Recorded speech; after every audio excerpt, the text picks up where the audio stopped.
Libertarians, members of the Libertarian National Committee, and delegates to the 2020 Libertarian National Convention, I want to talk to you today about what victory actually looks like. I want to talk about what it will look like for us to win this culture war.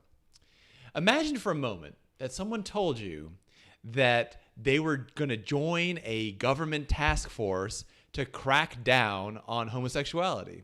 And the idea is if they found somebody engaging in homosexual acts or having a homosexual partner, they were going to arrest that person and put them in prison. How would you respond to that? My guess is you would consider it wrong, barbaric. You wouldn't be polite about it. You wouldn't be compromising about it. You wouldn't say, oh yeah, I guess that's okay. You wouldn't say, I respect anybody who puts on a uniform if they're trying to serve their country. You would say, what the hell is wrong with you? No, don't do that. That's completely wrong. And you would try to stop them in any way that you could, because your conscience is more important than your need to be polite to someone who's doing the absolutely wrong thing. Now, the interesting thing is, not very long ago, that was a job. People had that job. They put on a government uniform. They went out and tried to crack down on homosexuality. There was someone whose job it was to arrest Alan Turing, founder of modern computing and the person who helped break the Nazi code. It was someone's job to arrest him for being gay. It was somebody else's job to chemically castrate him. Not very long before I was born, Lenny Bruce, a great American comedian, was arrested for violating obscenity laws. It was someone's job to arrest one of the greatest comedians of all time for his comedy act. It was somebody else's job to watch the cell in which he was locked. Statism is evil. Statism is a type of evil. It's a pure and unadulterated type of evil for the same reason that theft and coercion are evil. If you force somebody to do something against their will, if you steal from somebody, it's not just different, it's wrong. And until we can say that statism is wrong in the way that having a job of arresting and locking up people for being homosexuals would be wrong, not just different, until we can get there, we can't win this. We can't win elections. We can't win culture wars. The most we could ever hope for would be some kind of a hollow victory in which we would, win by turning ourselves into exact replicas of the thing that we're trying to get rid of.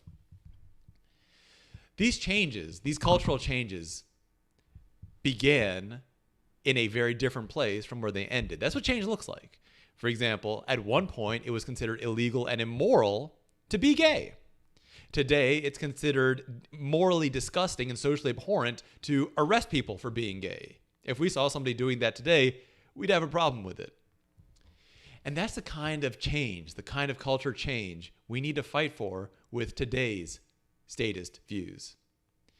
For the last decades, the Libertarian Party has stood by and watched culture changes happen.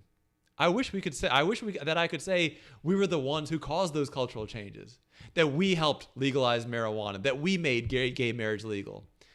But we didn't. We believed in those things in our heart of hearts. We believed those things among each other. But did we fight for them while they were unpopular? Not noticeably. Did we stand up and say to everyone that being gay that's just your natural right as an adult to have sex with whoever you want to as long as they're also a consenting adult? We didn't say that, no. For every one person, and there were libertarians who tried to fight to end the drug war, even at the height of its popularity, but for every one person that tried to fight to legalize all drugs, to legalize marijuana at the height of the popularity of the drug war, there were 10 other supposed libertarians telling that person to shut the hell up because they were frightening statists. Our job is to frighten statists. This is a culture war.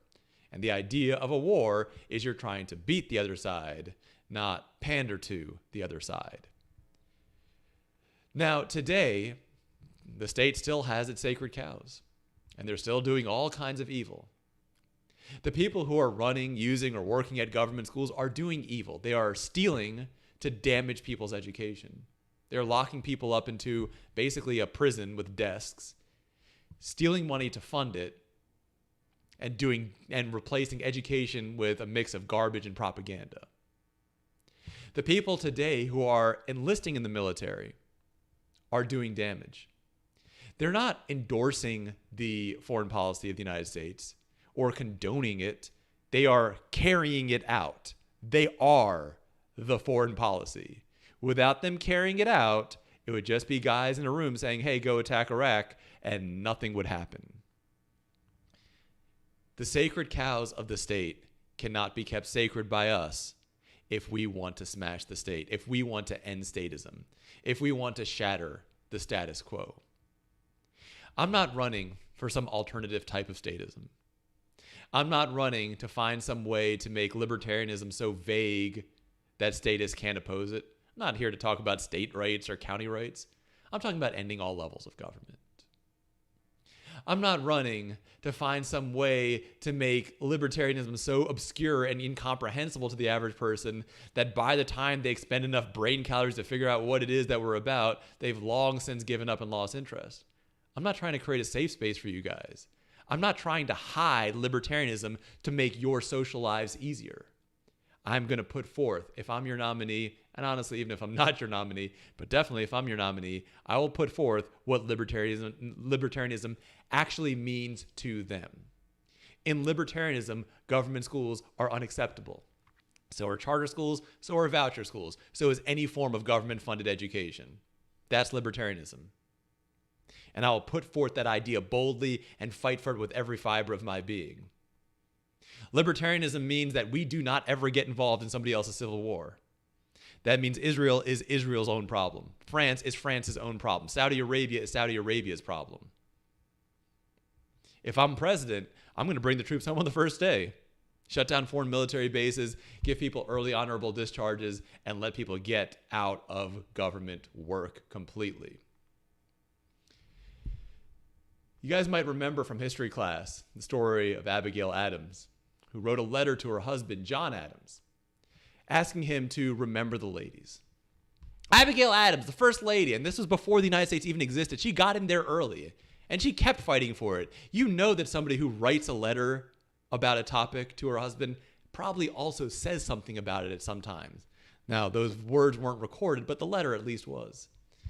And in her letter, she asked him to remember women's rights. And do you know what that letter accomplished? Nothing. It was 150 years before women got the vote. And what it took for them to get the vote is exactly what it took for gay marriage to become legal, exactly what it took for marijuana to become legal. The other side had to be the wrong side. It wasn't about common ground. It was about women should have the right to vote. And if you oppose that, you yourself are a problem. And I say that statism has to be treated the same way. Statism is wrong. And if you're part of statism, if you are serving the state in any way at all, if you are voluntarily participating in the state, then you're doing something wrong. If no one is holding a gun to your head to make you do something, if you're just choosing to do it, then your actions are inexcusable. If you're a public school teacher, and I'm saying this as one educator to another, if you're a public school teacher, what you're doing is wrong. Stop doing it. You became an educator because you wanted to fight for the truth, to fight for knowledge. Now actually do it. If you're joining the military, what you're doing is wrong. You wanted to fight for freedom, fight for freedom. But bombing up some hospitals overseas or bombing hospitals overseas, that's no way to accomplish it. Statism isn't just different.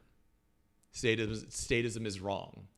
And until we can fight against statism in all its forms, we're never going to be able to get anywhere with this. This will be just a vanity project. I'm the only candidate who was given an A grade by the Libertarian Party Radical Caucus.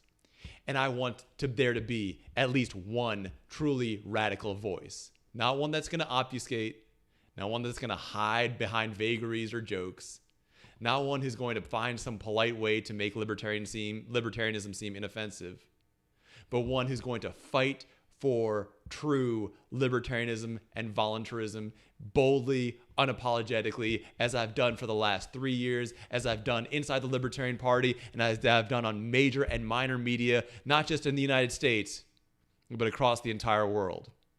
My name is Arvin Vohra, and I'm running for president to end the welfare state and end the income tax.